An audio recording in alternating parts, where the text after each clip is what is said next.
anyone have a sensitivity to flashing lights? Wait, what? Sensitivity to flashing lights, if the light flashes. No, good. Can I get everyone to stand up for just a second?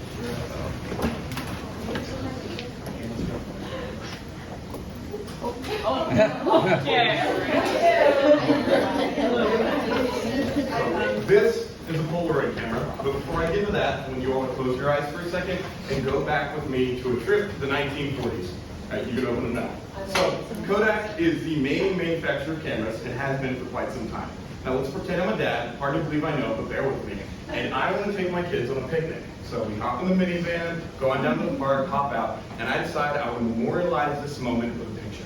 So I take my Kodak camera, put it up to my eye, fiddle with the zoom, fiddle with the filter, make sure everything's set right, make sure my film's loaded, I have enough exposures, and finally take that photo, right?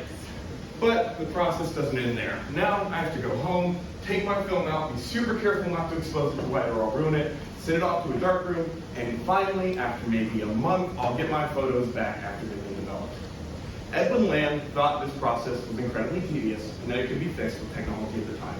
And so he did just that in 1948 by developing the Polaroid camera. It was a groundbreaking invention, but it actually is quite simple.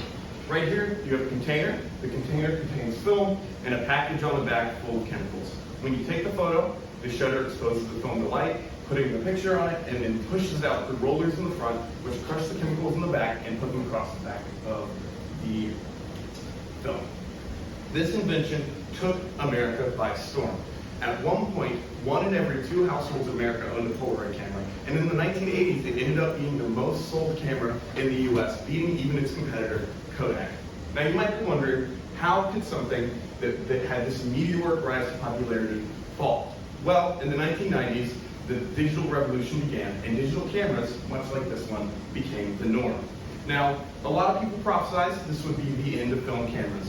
Edwin didn't quite think so, but all of his shareholders did, and sadly in the 90s they ousted him from his company and shifted to creating scanners and video cassettes. Now Polaroid was really behind at this point on technology, and due to that, they sadly went bankrupt in 2001. They were sold off to a private equity firm, which again sold them off in 2011 and filed again for Chapter 11 bankruptcy, before finally being bought in 2017 by a Swedish investor for I think $3 million. Now you might wonder, for a brand that is so clearly dying, or some might even say dead, why would a private investor spend millions on them? Well, it's quite simple. If I show you if I show you a picture on the screen right now, you probably couldn't tell me what camera took it. Maybe what year it was taken based on the quality, but the camera, there's no way. But when you see this, you know. You see the white background, you see the film on the inside, you know that's a Polaroid.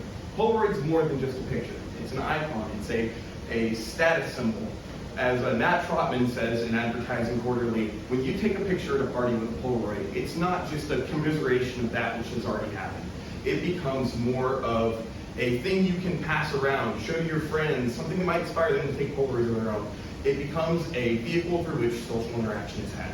Polaroids are not a picture. They're something that are a catalyst for interaction, something that's a catalyst for being social and an experience to be had.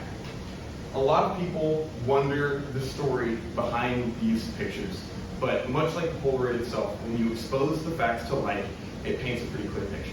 Thank you.